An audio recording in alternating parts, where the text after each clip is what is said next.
ही सत श्री अकाल सब नूं जी आइआं नूं आखदे हां। श्रोतिओ प्रोग्राम दे विच आप सब दा निघा स्वागत है। प्रोग्राम लैके हाज़र हो चुके हैं इस टाइम मिंटू गुरुसरिया जी दे नाल खबर ते नज़र प्रोग्राम दे विच आप सब नूं जी आइआं नूं। मिंटू जी स्वागत है, सत श्री अकाल जी। शुक्रिया जी, सारिਆਂ ਨੂੰ ਸਤਿ ਸ਼੍ਰੀ ਅਕਾਲ। ਸਾਡੇ ਅੱਜ ਦੇ ਪ੍ਰੋਗਰਾਮ ਖਬਰ ਤੇ ਨਜ਼ਰ ਨੂੰ ਸਪਾਂਸਰ ਕਰਦੇ ਨੇ ਖਾਲਸਾ ਇੰਸ਼ੋਰੈਂਸ ਏਜੰਸੀ ਵਾਲੇ, ਜਿਨ੍ਹਾਂ ਦੇ ਕੋਲੋਂ ਤੁਸੀਂ ਹਰ ਇੱਕ ਤਰੀਕੇ ਦੀ ਇੰਸ਼ੋਰੈਂਸ ਕਰਵਾ ਸਕਦੇ ਹੋ। ਪੂਰੇ ਅਮਰੀਕਾ ਭਰ ਦੇ ਵਿੱਚ ਇੰਸ਼ੋਰੈਂਸ ਕਰਦੇ ਨੇ। ਇੰਸ਼ੋਰੈਂਸ ਬਾਰੇ ਪਤਾ ਕਰਨ ਲਈ ਕਾਲ ਕਰੋ ਨੰਬਰ 408-272-2500। ਇਸ ਦੇ ਨਾਲ Krishan Dhanota Yuba City, Satpal Singh Tracy, Jassi Gill Bakersfield, Major Singh Fresno ਤੇ ਨਾਲ ਹੀ GN ਟਾਇਰ ਐਂਡ ਲੂਬ ਵਾਲੇ, ਜਿਨ੍ਹਾਂ ਦੇ ਕੋਲੋਂ ਤੁਸੀਂ truck wash, oil change, air brake ਦਾ ਕੰਮ ਕਰਵਾ ਸਕਦੇ ਹੋ। ਨਵੇਂ ਪੁਰਾਣੇ ਟਾਇਰ ਖਰੀਦ ਸਕਦੇ ਹੋ। ਇਹਨਾਂ ਦੇ ਬਾਰੇ ਜਾਣਕਾਰੀ ਲੈਣ ਲਈ ਕਾਲ ਕਰੋ ਨਿੰਮਾ ਸਹੋਤਾ 209-277-0113 ਤੇ ਨਾਲ ਹੀ ਸ਼ਿਕਾਗੋ ਪੀਜ਼ਾ ਵਿਦ ਟਵਿਸਟ ਵਾਲੇ, ਜਿਨ੍ਹਾਂ ਕੋਲ ਹਰ ਤਰ੍ਹਾਂ ਦਾ veg, non veg, Indian style pizza ਤੁਸੀਂ ਆਰਡਰ ਕਰ ਸਕਦੇ ਹੋ। ਪੀਜ਼ਾ ਆਰਡਰ ਕਰਨ ਦੇ ਲਈ ਇਹਨਾਂ ਦੀਆਂ ਲੋਕੇਸ਼ਨਸ ਦੀ ਜਾਣਕਾਰੀ ਲਈ ਵੈਬਸਾਈਟ ਵਿਜ਼ਿਟ ਕਰੋ chicagopizzatwist.com ਤੇ 15% ਡਿਸਕਾਊਂਟ ਦੇ ਲਈ ਕੂਪਨ ਕੋਡ 1313 ਦਾ ਇਸਤੇਮਾਲ ਕਰ ਸਕਦੇ ਹੋ। ਤੇ West Coast truck driving school Fresno ਵਾਲੇ, ਜਿਹੜੇ ਕਿ ਟਰੱਕ ਦਾ ਲਾਇਸੈਂਸ ਬਹੁਤ ਹੀ ਵਧੀਆ ਸਿਖਲਾਈ ਦੇ ਕੇ ਤੁਹਾਨੂੰ ਲੈ ਕੇ ਦਿੰਦੇ ਨੇ। ਇਸ ਦੇ ਬਾਰੇ ਜਾਣਕਾਰੀ ਲਈ ਕਾਲ ਅਜੀਤ ਅਟਵਾਲ 559-374-4541 ਦੇ ਉੱਤੇ। ਇਹਨਾਂ ਸਾਰਿਆਂ ਦਾ ਬਹੁਤ ਬਹੁਤ ਧੰਨਵਾਦ। ਜੇਕਰ ਤੁਸੀਂ ਜਾਂ ਕੋਈ ਹੋਰ ਕਾਰੋਬਾਰ ਇਸ ਪ੍ਰੋਗਰਾਮ ਨੂੰ ਸਪਾਂਸਰ ਕਰਨਾ ਚਾਹੁੰਦੇ ਹੋ ਤਾਂ ਸੰਪਰਕ ਕਰੋ ਨੰਬਰ 408-722-7698 ਦੇ ਉੱਤੇ। ਤੇ ਮਿੰਟੂ ਜੀ, ਗੱਲਬਾਤ ਦਾ ਸਿਲਸਿਲਾ ਕਰਦੇ ਹਾਂ ਸ਼ੁਰੂ। ਖਬਰ ਤੇ ਨਜ਼ਰ ਬਣਾਉਣ ਦਾ ਸਿਲਸਿਲਾ ਸ਼ੁਰੂ ਕਰਦੇ ਹਾਂ। ਅੱਜ ਸਿੱਧੂ ਹੁਣੀ ਜਿਹੜੇ ਆ ਪਹੁੰਚ ਚੁੱਕੇ ਨੇ ਉੱਥੇ, ਤੇ ਉੱਧਰ ਕਹਿੰਦੇ ਪਾਕਿਸਤਾਨ ਨੇ ਖੋਲ੍ਹਿਆ ਆ ਸਿੱਖਾਂ ਦੇ ਲਈ ਦਿਲ, ਤੇ ਮੋਦੀ ਨੂੰ ਵੀ ਦਿੱਤਾ ਹੈ ਖੁੱਲ੍ਹਾ ਸੱਦਾ। ਦੇਖੋ, ਹਾਂ, ਕਿਤੇ ਦਿਲ ਖੁੱਲ ਰਹੇ ਆ, ਕਿਤੇ ਮੂੰਹ ਖੁੱਲ ਰਹੇ ਆ, ਤੇ ਫਿਰ ਇਹੀ ਕੰਮ ਚੱਲਦਾ ਪਿਆ। ਤਾਂ ਇਸ ਦਰਮਿਆਨ ਨਵਜੋਤ ਸਿੱਧੂ ਆ ਜਿਹੜਾ, ਉਹ ਮਰਗਾਈ ਵਾਂਗੂ ਤਰਦਾ ਬਾਰਡਰ ਟੱਪ ਗਿਆ। ਹਾਲਾਂਕਿ ਉਹ ਸੰਨੀ ਦਿਓਲ ਵਾਂਗੂ ਜਿਵੇਂ ਗਦਰ ਫਿਲਮ ਵਾਲਾ ਤਾਰਾ ਸਿੰਘ ਬਾਰਡਰ ਟੱਪਿਆ ਸੀ, ਉੱਦਾਂ ਨਹੀਂ ਟੱਪਿਆ। ਸਾਰੇ ਮੋਹਰ ਮਾਰ ਲਵਾ ਕੇ ਕਾਗਜ਼ ਪੱਤਰ ਲੈ ਕੇ ਗਿਆ ਵਾ। ਤੇ ਉਸ ਤੋਂ ਬਾਅਦ ਵੀ ਹੁਣ ਦੇਖੋ ਰੌਲਾ ਇੱਥੇ ਆ ਜਿਹੜਾ ਉਹ ਪਿਆ, ਕਿਉਂਕਿ ਇੱਕ ਤੇ ਹੁੰਦਾ ਨਾ ਕਿ ਚਲੋ ਕੱਲ ਜੋ ਉੱਥੇ ਇਹਨਾਂ ਨੇ ਖੜਖਈਆ ਪਾਇਆ ਉਸ ਤੋਂ ਬਾਅਦ ਹੀ ਸੰਭਲ ਜਾਂਦੇ। ਅੱਜ ਵੀ ਜਦੋਂ ਨਵਜੋਤ ਸਿੱਧੂ ਚਲੇ ਗਿਆ ਉਸ ਤੋਂ ਬਾਅਦ ਵੀ ਰਾਜਨੀਤੀ ਇੱਥੇ ਚੱਲਦੀ ਰਹੀ ਆ। ਔਰ ਕਮਾਲ ਦੀ ਗੱਲ ਤੇ ਇਹ ਆ ਕਿ ਜਿਹੜਾ ਮੁੱਖ ਮੰਤਰੀ ਆ, ਕਿੰਗ ਅੰਕਲ ਆ ਜਿਹੜਾ, ਉਹਨੇ ਉੱਥੇ ਜਾਣ ਤੋਂ ਬਾਅਦ ਵੀ ਬਿਆਨ ਦਾ ਗਿਆ, ਕਹਿੰਦਾ ਕਿ ਮੈਂ ਤੈਨੂੰ ਰੋਕਿਆ ਸੀਗਾ, ਮੈਂ ਤੇ ਡੱਕਿਆ ਸੀਗਾ ਕਿ ਤੂੰ ਦੁਬਾਰਾ ਵਿਚਾਰ ਕਰ, ਪੁਨਰ ਵਿਚਾਰ ਕਰ, ਪਰ ਬਾਵਜੂਦ ਇਸਦੇ ਆਪਣੇ ਫੈਸਲੇ ਤੇ ਅਟਲ ਰਿਹਾ, ਚਲੇ ਗਿਆ। ਤੇ ਇਹਨੇ ਇਹ ਜਿਹੜਾ ਦੌਰਾ ਕੀਤਾ, ਇਹਦਾ ਆਫੀਸ਼ੀਅਲ ਦੌਰਾ ਨਹੀਂ ਹੈ, ਯਾਨੀ ਅਨਅਫੀਸ਼ੀਅਲ ਦੌਰਾ, ਇਹਦਾ ਨਿੱਜੀ ਦੌਰਾ। ਸੋ ਕੈਪਟਨ ਅਮਰਿੰਦਰ ਸਿੰਘ ਦਾ ਇਹ ਬਿਆਨ, ਹੁਣ ਦੇਖੋ ਇੱਕ ਤੇ ਹੁੰਦਾ ਨਾ, ਚਲੋ ਉਹਨਾਂ ਦੀ ਸਟੇਟਮੈਂਟ ਜਿਹੜੀ ਆ ਗਈ ਉਸ ਸਮਾਗਮ 'ਚ, ਜਾਂ ਜਿੱਦਣ ਉਹਨਾਂ ਨੇ ਸੱਦਾ ਠੁਕਰਾਇਆ ਉਦਣ ਆ ਗਈ, ਉਹ ਠੀਕ ਆ। ਪਰ ਉਹ ਜਿੱਦਣ ਨਵਜੋਤ ਸਿੱਧੂ ਜਾਂਦਾ ਉਸ ਤੋਂ ਬਾਅਦ, ਹੁਣ ਕਮਾਲ ਦੀ ਗੱਲ ਤੇ ਇਹ ਆ ਕਿ ਨਾਲ ਗੁਰਜੀਤ ਸਿੰਘ ਔਜਲਾ ਵੀ ਗਿਆ, ਇਹਨਾਂ ਦਾ ਜਿਹੜਾ ਮੈਂਬਰ ਪਾਰਲੀਮੈਂਟ ਆ। ਹੁਣ ਮੈਂਬਰ ਪਾਰਲੀਮੈਂਟ ਵੀ ਨਾਲ ਆ, ਨਵਜੋਤ ਸਿੱਧੂ ਵੀ ਆ। ਗੱਲ ਸਿਰਫ ਨਵਜੋਤ ਸਿੱਧੂ ਦੀ ਹੋ ਰਹੀ ਆ। ਇੱਥੋਂ ਲੱਗਦਾ ਕਿ ਜੋ ਕੰਮ ਅਕਾਲੀ ਭਾਜਪਾ ਦੋਨੇ ਰਲ ਕੇ ਕਰਦੇ ਪਿਆ, ਉਹਨੂੰ ਆਸਾਨ ਕਰਦਾ ਪਿਆ ਕੈਪਟਨ ਅਮਰਿੰਦਰ।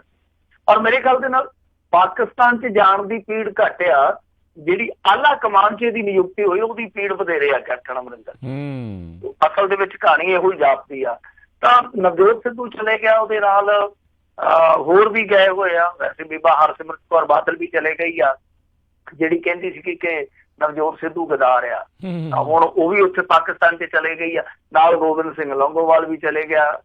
ਪਰਸੋਂ ਤੱਕ ਆਖੀ ਜਾਂਦਾ ਸੀਗਾ ਕਿ ਨਵਜੋਤ ਸਿੱਧੂ ਇਸ ਮਾਮਲੇ ਤੇ ਰਾਜਨੀਤੀ ਕਰਦਾ, ਹੁਣ ਆਪ ਉੱਥੇ ਜਾ ਕੇ ਕਹਿੰਦਾ ਕਿ ਜੀ ਸਰਕਾਰ ਨੇ ਚੰਗਾ ਕੀਤਾ, ਸਿੱਖਾਂ ਨੂੰ ਬਹੁਤ ਵਧੀਆ ਤੋਹਫਾ ਦਿੱਤਾ। ਸੋ ਇਹ ਸਾਰੀਆਂ ਚੀਜ਼ਾਂ ਜਿਹੜੀਆਂ ਚੱਲੀਆਂ, ਪਰ ਨਵਜੋਤ ਸਿੱਧੂ ਜਦੋਂ ਉੱਥੇ ਗਿਆ ਉਹਨੇ ਕੁਛ ਵੀ ਨਹੀਂ ਕਿਹਾ। ਜਦੋਂ ਉਹਨੂੰ ਪੁੱਛਿਆ ਕਿ ਤੁਹਾਡੀ ਉੱਥੇ ਮੁਖਾਲਫਤ ਬਹੁਤ ਹੋਈ ਹੈ ਇੰਡੀਆ 'ਚ, ਤੇ ਉਹ ਕਹਿੰਦਾ ਕਿ ਠੀਕ ਹੈ, ਉਹਨਾਂ ਨੇ ਕਰਨੀ ਸੀ ਜਿਨ੍ਹਾਂ ਨੇ ਕਰ ਲਈ ਆ, ਤੇ ਮੈਂ ਤੇ ਇਸ ਮਾਮਲੇ ਦੇ ਵਿੱਚ ਉਹਨਾਂ ਨੂੰ ਮਾਫ਼ ਕਰ ਦਿੱਤਾ ਕਿ ਮੇਰੇ ਕੋਲ ਤੇ ਇਹੀ ਕੁਝ ਸੀਗਾ ਕਿ ਉਹਨਾਂ ਨੇ ਮੇਰੇ ਤੇ ਇਲਜ਼ਾਮ ਲਾਏ ਜਾਂ ਮੇਰੀ ਆਲੋਚਨਾ ਕੀਤੀ, ਪਰ ਮੈਂ ਉਹਨਾਂ ਨੂੰ ਮਾਫ਼ ਕਰ ਦਿੱਤਾ। ਸੋ ਇਹ ਆਪਣੇ ਆਪ ਦੇ ਵਿੱਚ ਨਵਜੋਤ ਸਿੱਧੂ ਦੀ ਜਿਹੜੀ ਸਟੇਟਮੈਂਟ ਆ, ਉਹ ਵੀ ਫਰਾਖ ਦਿਲੀ ਵਾਲੀ ਆਈ ਆ। ਫਿਰ ਉਹਨੂੰ ਘੇਰ ਕੇ ਉੱਥੇ ਪੁੱਛਿਆ ਗਿਆ ਪਾਕਿਸਤਾਨੀ ਪੱਤਰਕਾਰਾਂ ਵੱਲੋਂ ਕਿ ਮੋਦੀ ਨੂੰ ਵੀ ਸੁਨੇਹਾ ਭੇਜਿਆ ਸੀਗਾ, ਹੋਰ ਵੀ ਬੰਦਿਆਂ ਨੂੰ ਸੁਨੇਹਾ ਭੇਜਿਆ ਸੀਗਾ, ਪਰ ਉਹਨਾਂ ਨੇ ਮੰਤਰੀ ਨਹੀਂ ਭੇਜੇ, ਤਾਂ ਕੀ ਤੁਹਾਨੂੰ ਵੀ ਰੋਕਿਆ ਗਿਆ ਸੀਗਾ? ਤਾਂ ਉਹ ਕਹਿੰਦਾ ਕਿ ਦੇਖੋ ਉਹਦਾ ਮੈਨੂੰ ਪਤਾ ਨਹੀਂ ਹੈ, ਪਰ ਮੈਂ ਆਇਆ ਤੇ ਮੈਂ ਤੇ ਬਾਬੇ ਨਾਨਕ ਦੇ ਬੁਲਾਵੇ ਤੇ ਕੰਢੇ ਵੀ ਪਾਰ ਕਰਕੇ ਆ ਜਾਊਂਗਾ, ਸਮੁੰਦਰ ਵੀ ਪਾਰ ਕਰਕੇ ਆ ਜਾਊਂਗਾ। ਫਿਰ ਉਹਨੇ ਕਿਹਾ ਕਿ ਦੇਖੋ ਅੱਤਵਾਦ ਜਾਂ ਜੋ ਹੋਰ ਚੀਜ਼ਾਂ ਵਾਪਰਦੀਆਂ ਨੇ ਉਹਨਾਂ ਨੂੰ ਧਰਮ ਦੇ ਚਸ਼ਮੇ ਨਾਲ ਨਹੀਂ ਵੇਖਿਆ ਜਾਣਾ ਚਾਹੀਦਾ, ਕਿਉਂਕਿ ਧਰਮ ਅਲੱਗ ਚੀਜ਼ ਆ, ਇਹ ਮੁੱਦਾ ਧਾਰਮਿਕ ਆ। ਫਿਰ ਉਹਨੇ ਇਹ ਵੀ ਗੱਲ ਕਹੀ ਆ ਕਿ ਦੋਵਾਂ ਦੇਸ਼ਾਂ ਦੇ ਆਵਾਮ ਦਾ ਇਹ ਜਿਹੜਾ ਕੋਰੀਡੋਰ ਆ ਉਹ ਇੱਕ ਪੁਲ ਬਣੇਗਾ। ਇਸ ਤਰ੍ਹਾਂ ਦੀਆਂ ਗੱਲਾਂ ਕੀਤੀਆਂ, ਨਿੱਘੀਆਂ ਗੱਲਾਂ ਕੀਤੀਆਂ, ਮਿੱਠੀਆਂ ਗੱਲਾਂ ਕੀਤੀਆਂ। ਉਹਨੇ ਕੋਈ ਵੀ ਉੱਥੇ ਜਾ ਕੇ ਹੋਸ਼ਾਪਨ ਨਹੀਂ ਵਿਖਾਇਆ ਜਿਹੋ ਜਿਹਾ ਇੱਧਰ ਕਦੇ ਕਦੇ ਉਹ ਦਿਖਾ ਜਾਂਦਾ ਨਵਜੋਤ ਸਿੱਧੂ। ਤਾਂ ਨਵਜੋਤ ਸਿੱਧੂ ਨੇ ਬੋਚ ਕੇ ਉੱਥੇ ਇੰਟਰਵਿਊ ਕੀਤੀ ਆ, ਬੜੀ ਸ਼ਹਿਰੋ ਸ਼ਾਇਰੀ ਪਾਏਦਾਰ ਸੁਣਾਈ ਆ। ਇਸ ਤੋਂ ਇਲਾਵਾ ਸੰਭਾਵਨਾਵਾਂ ਉਹਨੇ ਅਪਾਰ ਜਤਾਈਆਂ ਨੇ ਕਿ ਆਉਣ ਵਾਲੇ ਸਮੇਂ ਦੇ ਵਿੱਚ ਕ੍ਰਿਕਟ ਵੀ ਚਾਲੂ ਹੋਊਗੀ, ਕਲਾਕਾਰ ਜਿਹੜੇ ਕਿ ਇੱਕ ਦੂਜੇ ਮੁਲਕ ਨੂੰ ਨੇੜੇ ਲੈ ਕੇ ਆਉਂਦੇ ਆ ਉਹ ਵੀ ਖੁੱਲ੍ਹ ਕੇ ਆਪਣੇ ਫਨ ਦਾ ਮੁਜ਼ਾਹਰਾ ਕਰਨਗੇ। ਇਮਰਾਨ ਖਾਨ ਦਾ ਉਹਨੇ ਸਪੈਸ਼ਲ ਥੈਂਕਸ ਕੀਤਾ, ਸਪੈਸ਼ਲ ਸ਼ੁਕਰਾਨਾ ਕੀਤਾ ਕਿ ਅਸੀਂ ਮੇਰੇ ਯਾਰ ਨੇ ਯਾਰੀ ਦੀ ਲਾਜ ਰੱਖੀ ਆ। ਉਹ ਸਾਰਾ ਕੁਛ ਹੈ ਜਿਹੜਾ ਉਹ ਠੀਕ ਸੀਗਾ, ਪਰ ਰਾਜਨੀਤੀ ਜਿਹੜੀ ਉਹ ਇਸ ਮਾਮਲੇ ਤੇ ਜੰਮ ਕੇ ਹੋਈ ਆ। ਔਰ ਕੱਲ ਨੂੰ ਇਸ ਸਮਾਗਮ ਦਾ ਜਿਹੜਾ ਉੱਥੇ ਪ੍ਰੋਗਰਾਮ ਉਸ ਤੋਂ ਬਾਅਦ ਕੀ ਚੀਜ਼ਾਂ ਬਦਲਦੀਆਂ, ਕੀ ਚੀਜ਼ਾਂ ਨਿਕਲਦੀਆਂ ਵੇਖਣਾ ਦਿਲਚਸਪ ਹੋਏਗਾ। ਪਰ ਜਿੱਦਾਂ ਤੁਸੀਂ ਕਿਹਾ ਕਿ ਪਾਕਿਸਤਾਨ ਨੇ ਇੱਕ ਵਾਰੀ ਹੋਰ ਫਰਾਖਦਿਲੀ ਦਿਖਾਉਂਦੇ ਆ ਸਾਰਕ ਸੰਮੇਲਨ ਵਾਸਤੇ ਨਰਿੰਦਰ ਮੋਦੀ ਨੂੰ ਸੱਦਾ ਭੇਜਣ ਦਾ ਐਲਾਨ ਕੀਤਾ। ਮੇਰੇ ਖਿਆਲ ਦੇ ਨਾਲ ਕੱਲ ਨੂੰ ਉਹ ਸੱਦਾ ਦੇ ਵੀ ਦੇਣਗੇ। ਤਾਂ ਇੱਕ ਚੀਜ਼ ਜਿਹੜੀ ਆ ਉਹ ਹੋਰ ਵੀ ਕੀਤੀ ਜਾ ਸਕਦੀ ਸੀ ਕਿ ਜੇ ਉਹ ਇੰਨੀ ਫਰਾਖਦਿਲੀ ਦਿਖਾ ਰਹੇ ਆ, ਦੇਖੋ ਇਹ ਮਾਮਲਾ ਕਿਸੇ ਇੱਕ ਤਰਫਾ ਕੋਸ਼ਿਸ਼ਾਂ ਕੀਤਿਆਂ ਸਿੱਟੇ ਤੇ ਨਹੀਂ ਪਹੁੰਚਣਾ। ਲੋੜ ਇਸ ਗੱਲ ਦੀ ਹੈ ਕਿ ਦਵੱਲੀ ਕੋਸ਼ਿਸ਼ ਹੋਵੇ। ਜਿਹੜਾ ਸਾਡਾ SGPC ਦਾ ਪ੍ਰਧਾਨ ਗਿਆ ਘੱਟੋ ਘੱਟ ਇਹਦਾ ਤੇ ਬਣਦਾ ਨਾ, ਹੁਣ ਇਹ ਕਹਿੰਦਾ ਜਾ ਕੇ ਕਿ ਸਰਕਾਰ ਨੇ ਸਿੱਖਾਂ ਨੂੰ ਬਹੁਤ ਵਧੀਆ ਤੋਹਫਾ ਦਿੱਤਾ, ਇਹ ਬਦਲੇ ਦੇ ਵਿੱਚ ਘੱਟੋ ਘੱਟ ਵੈਸੇ ਤੇ ਸਾਰਾ ਕੁਛ ਇਹਨਾਂ ਨੇ ਪੁੱਛ ਕੇ ਬੋਲਣਾ ਹੁੰਦਾ, ਪਰ ਆਪਦੇ ਬੰਦੀ ਇੱਕ ਫਾਰਮੈਲਿਟੀ ਸੀ, ਜਿਵੇਂ ਆਪਾਂ ਕਹਿੰਦੇ ਫੋਕਾ ਸੱਦਾ ਹੀ ਸਹੀ। ਇਮਰਾਨ ਖਾਨ ਨੂੰ ਇਹ ਵੀ ਦੇ ਦੇਵੇ ਇਨਵੀਟੇਸ਼ਨ ਕਿ ਤੁਸੀਂ ਆਓ ਦਰਬਾਰ ਸਾਹਿਬ ਨਤਮਸਤਕ ਹੋਵੋ, ਸਿੱਖ ਤੁਹਾਨੂੰ ਸਨਮਾਨ ਕਰਨਗੇ। ਤਾਂ ਮੇਰੇ ਖਿਆਲ ਦੇ ਨਾਲ ਇਹ ਚੀਜ਼ ਜਿਹੜੀ ਆ ਇਹ ਵੀ ਬਹੁਤ ਵੱਡਾ ਫਰਕ ਪਾ ਸਕਦੀ ਹੈ ਕਿ ਇਹ ਅੱਗੇ ਜਾ ਕੇ, ਕਿਉਂਕਿ ਇਹ ਤੇ ਕਿਸੇ ਸਰਕਾਰ ਦੇ ਅਧੀਨ ਨਹੀਂ ਹੈ ਨਾ, SGPC ਤੇ ਸਿੱਖਾਂ ਦੀ ਜਿਹੜੀ ਆ ਉਹ ਨੁਮਾਇੰਦਾ ਸੰਸਥਾ, ਤਾਂ ਇਹ ਆਪਣੇ ਪੱਧਰ ਤੇ ਕਹਿ ਸਕਦੇ ਆ ਜਾਨਦਾਨਾ ਢੰਗ ਨਾਲ ਕਿ ਤੁਸੀਂ ਆਓ ਖਾਨ ਸਾਹਿਬ, ਅਸੀਂ ਤੁਹਾਡਾ ਸਨਮਾਨ ਕਰਾਂਗੇ ਆਪਣੀ ਕੌਮ ਵੱਲੋਂ। ਬਿਲਕੁਲ ਇਹਦੇ ਵਿੱਚ ਤਾਂ ਕੋਈ ਦੋ ਰਾਵਾਂ ਨਹੀਂ। ਚੰਗੀ ਚੀਜ਼ ਜਿਹੜੀ ਆ ਇਹ ਹੋ ਜਾਂਦੀ ਜੇ ਇੱਦਾਂ ਹੁੰਦਾ। ਤੇ ਚਲੋ ਅਜੇ ਵੀ ਕੋਈ ਡੁੱਲੇ ਬੇਰਾਂ ਦਾ ਵਿਗੜਿਆ ਥੋੜ੍ਹੀ ਆ, ਅਜੇ ਉੱਥੇ ਹੀ ਨੇ, ਦੇ ਦੇਣ ਸੱਦਾ ਤਾਂ ਚੰਗੀ ਗੱਲ ਆ। ਅਤੇ ਮਿੰਟੂ ਜੀ ਉਹਦਾ 2018 ਇਸ ਪੱਖੋਂ ਤਾਂ ਚੰਗਾ ਸਾਲ ਆਪਾਂ ਕਹਿ ਸਕਦੇ। ਉੱਧਰ ਜਿਹੜੇ ਕੋਰੀਆ ਆਪਸੀ ਜਿਹੜੇ ਬੜੇ ਕੱਟੜ ਦੁਸ਼ਮਣ ਸੀ, ਇੱਧਰ ਭਾਰਤ ਪਾਕਿਸਤਾਨ ਬੜੇ ਕੱਟੜ ਦੁਸ਼ਮਣ ਜਿਹੜੇ ਦੱਸੇ ਜਾਂਦੇ, ਉਹ ਤਾਂ ਲੋਕਾਂ ਦੇ ਵਿੱਚ ਪਿਆਰ, ਸਾਰੇ ਜਾਣੇ ਮਿਲਣਾ ਜੁਲਣਾ ਚਾਹੁੰਦੇ ਆ। ਪਰ ਕੁਛ ਕੁ ਕੋਸ਼ਿਸ਼ਾਂ ਜਿਹੜੀਆਂ ਇਸ ਪਾਸੇ ਦੋਨਾਂ ਹੀ ਮੁਲਕਾਂ ਵਾਲੇ ਵਿੱਚ ਜਿਹੜੇ ਦੋਨੋਂ ਪਾਸੇ ਜਿਹੜੀਆਂ ਦੇਖੀਆਂ ਗਈਆਂ ਵੀ ਆਪਸ 'ਚ ਲੋਕ ਜਿਹੜੇ ਉਹ ਮਿਲ ਵੀ ਰਹੇ ਨੇ ਤੇ ਮਿਲਣ ਦੀਆਂ ਕੋਸ਼ਿਸ਼ਾਂ ਵੀ ਹੋ ਰਹੀਆਂ ਨੇ। ਬਿਲਕੁਲ ਔਰ ਇਹ ਇੱਕ ਨਾ ਇੱਕ ਦਿਨ ਹੁੰਦਾ ਹੀ ਆ। ਆਵਾਮ ਜਿਵੇਂ ਜਿਵੇਂ ਜਾਗਰਤ ਹੁੰਦਾ, ਜਿਵੇਂ ਜਿਵੇਂ ਉਹ ਸਿਆਸੀ ਚਾਲਾਂ ਤੋਂ ਵਾਕਫ ਹੁੰਦਾ, ਤਾਂ ਇਹ ਚੀਜ਼ਾਂ ਜਿਹੜੀਆਂ ਨੇ ਉਹ ਪਿੱਛੇ ਹਟਦੀਆਂ। ਇੰਡੀਆ ਪਾਕਿਸਤਾਨ ਦੀ ਸਾਂਝ ਬਿਲਕੁਲ ਜਿੱਦਾਂ ਤੁਸੀਂ ਸਾਊਥ ਤੇ ਨਾਰਥ ਕੋਰੀਆ ਦੀ ਉਦਾਹਰਨ ਦਿੱਤੀ ਹੈ ਨਾ, ਬਿਲਕੁਲ ਉਹੀ ਆ। ਸਾਊਥ ਤੇ ਨਾਰਥ ਕੋਰੀਆ ਜਿਹੜਾ ਸੀਗਾ, ਇੱਕ ਇਹ ਵੀ ਇਤਫਾਕ ਹੈ, ਉਹ ਵੀ ਆਪਣੇ ਬਰੋਬਰ ਹੀ ਵੰਡਿਆ ਗਿਆ ਸੀ ਤਕਰੀਬਨ ਉਹਨਾਂ ਸਾਲਾਂ ਦੇ ਵਿੱਚ। ਤਾਂ ਉਹਨਾਂ ਦਾ ਵੀ ਆਪਣਾ ਸੱਭਿਆਚਾਰ ਇੱਕੋ ਹੀ ਸੀਗਾ, ਆਪਣੇ ਰਿਸ਼ਤੇਦਾਰ ਨਾਤੇ ਜਿਹੜੇ ਸੀਗੇ ਉਹ ਵੰਡੇ ਗਏ। ਤਾਂ ਇਹੀ ਹਾਲ ਇੱਧਰ ਹੋਇਆ, ਖਾਸ ਤੌਰ ਤੇ ਚੜ੍ਹਦੇ ਤੇ ਲਹਿੰਦੇ ਪੰਜਾਬ ਦਾ। ਤਾਂ ਮੇਰੇ ਖਿਆਲ ਦੇ ਨਾਲ ਜੇ ਉਹ ਇਕੱਠੇ ਹੋ ਸਕਦੇ, ਚਲੋ ਇਕੱਠੇ ਹੋਣ ਦੀ ਤੇ ਛੱਡੋ ਗੱਲ, ਚਲ ਨੇੜੇ ਆ ਗਏ ਆ, ਤਾਂ ਇਹ ਵੀ ਜਿਹੜੇ ਆ ਜਾਣ। ਔਰ ਇਹ ਭਾਰਤ ਪਾਕਿਸਤਾਨ ਦਾ ਨੇੜੇ ਆਉਣਾ ਬਹੁਤ ਲਾਜ਼ਮੀ ਆ, ਅਤੀ ਲਾਜ਼ਮੀ ਆ, ਕਿਉਂਕਿ ਇਸ ਖਿੱਤੇ ਦੇ ਵਿੱਚ ਇਹ ਦੋਨੇ ਮੁਲਕ ਉਦੋਂ ਤੱਕ ਅੱਗੇ ਵਧ ਹੀ ਨਹੀਂ ਸਕਦੇ ਜਦੋਂ ਤੱਕ ਇਹ ਇੱਕ ਦੂਜੇ ਦਾ ਜਿਹੜਾ ਡਰ ਹੈ ਉਹ ਮੁਕਾਉਂਦੇ ਨਹੀਂ। ਜੀ ਉੱਧਰ ਕਹਿੰਦੇ ਆ ਜਿਹੜੇ ਉੱਧਰ ਲਹਿੰਦੇ ਪੰਜਾਬ ਦੇ ਗਵਰਨਰ, ਉਹਨਾਂ ਨੇ ਕਿਹਾ ਵੀ ਸਿੱਧੂ ਸਾਹਿਬ ਤਾਂ ਇੰਨੇ ਉੱਥੇ ਫੇਮਸ ਹੋਏ ਪਏ ਨੇ ਵੀ ਜੇ ਪਾਕਿਸਤਾਨ 'ਚ ਇਲੈਕਸ਼ਨ ਲੜ ਲਈ ਵੀ ਇਹਨਾਂ ਨੂੰ ਹਰਾਉਣਾ ਔਖਾ ਹੋ ਜੂ। ਵਾਕਿਆ ਨਵਜੋਤ ਸਿੱਧੂ ਨੇ ਇੱਕ ਸਿਆਣਪ ਕੀਤੀ ਆ ਕਿ ਇਸ ਮਾਮਲੇ ਦੇ ਵਿੱਚ ਘੱਟੋ ਘੱਟ ਉਹਨੇ ਕਾਹਲੀ ਨਹੀਂ ਦਿਖਾਈ। ਜਿੱਦਾਂ ਆਮ ਤੌਰ ਤੇ ਉਹ ਅੱਗੋਂ ਜਿਵੇਂ ਕਹਿ ਲਈਏ ਨਾ ਕਿ ਇੱਟ ਦਾ ਜਵਾਬ ਪੱਥਰ ਦੇ ਨਾਲ ਦੇ ਦਿੰਦਾ, ਪੱਥਰ ਦੇ ਨਾਲ ਨਹੀਂ ਤੇ ਚੱਕ ਕੇ ਸੇਲੀ ਮਾਰ ਦਿੰਦਾ, ਅੱਗੋਂ ਵੱਡਾ ਪਹਾੜੀ ਰੇੜ ਦਿੰਦਾ। ਸੋ ਇਸ ਬੰਦੇ ਨੇ ਇਸ ਮਾਮਲੇ ਤੇ ਬੜੀ ਸਹਿਜਤਾ ਤੋਂ, ਬੜੀ ਸੂਝਤਾ ਤੋਂ ਕੰਮ ਲਿਆ।